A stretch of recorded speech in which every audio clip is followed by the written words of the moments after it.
অনেক দিন মুখের কোনো যত্ন নেওয়া হয়নি, মুখের অবস্থা দিনকে দিন খারাপ হয়ে যাচ্ছে। তার জন্য ভাবলাম আজকে ঘরোয়া উপায়ে একটু সকাল সকাল যত্ন নিই, তাই আমি যত্ন নিতে শুরু করে দিয়েছি। ফার্স্টে বাটিতে আটার গুঁড়ো নিয়ে নিয়েছি পরিমাণ মতো, আর তার সাথে পরিমাণ মতো জল,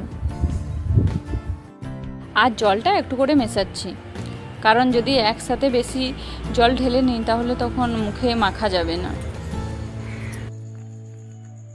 এরপর ভালো করে আটা আর জল একসাথে মিক্স করছি, কিছুক্ষণ টাইম ধরে মিক্স করতে হবে।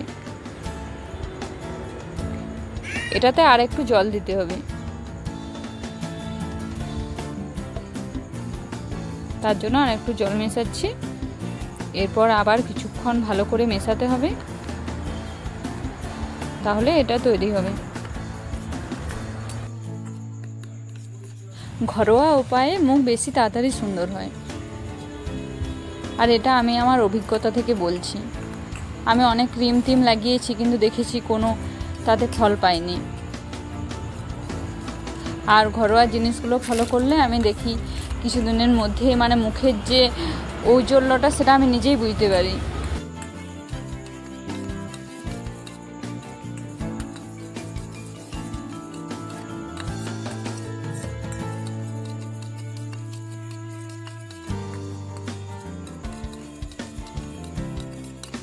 ঘরোয়া উপায়ে মুখ ফ্রেশ করার এটা আমার সব থেকে বেশি সহজ উপায় মনে হয়েছে। এটার জন্য বেশি জিনিসের প্রয়োজন নেই, আটা আর জল। আটা সবার বাড়িতেই থাকে, আমার বানানো হয়ে গেছে। এরপর মুখে ভালো করে মাখতে হবে।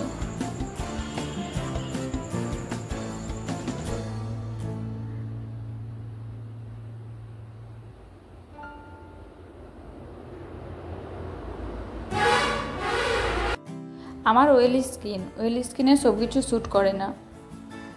রোদে বেরোলে সঙ্গে সঙ্গে মুখ লাল হয়ে যায়, তবে সব কিছু ক্রিমও শ্যুট হয় না।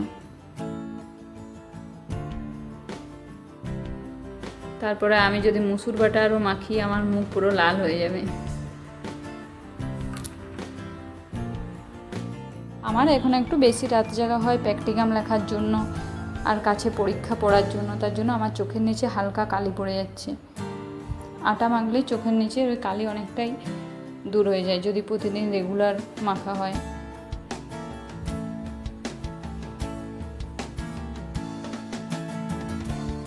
এটা মেখে সঙ্গে সঙ্গে ধুয়ে নিলেও কাজ হবে।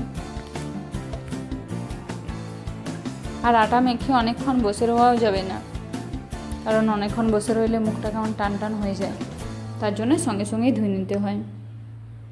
এরপর আমি মুখটা ধুয়ে নেব।